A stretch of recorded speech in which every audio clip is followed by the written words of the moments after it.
ल साथी हो केपी भएको रेलमा पानी जहाजमा चढ्यो ल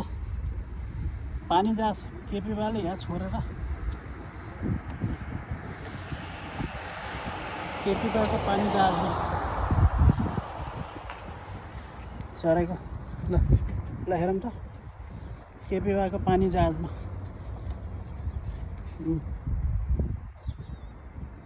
ल सबैले हेरौँ है केपी बाले यहाँ छोडिदिएर यसलाई कसरी लिएर जाने पानी जहाज केपी बालाई खरिद गरेर यहाँ राखेरै दिन अब कसरी लग्ने होला साथीहरू भन्नु होला ल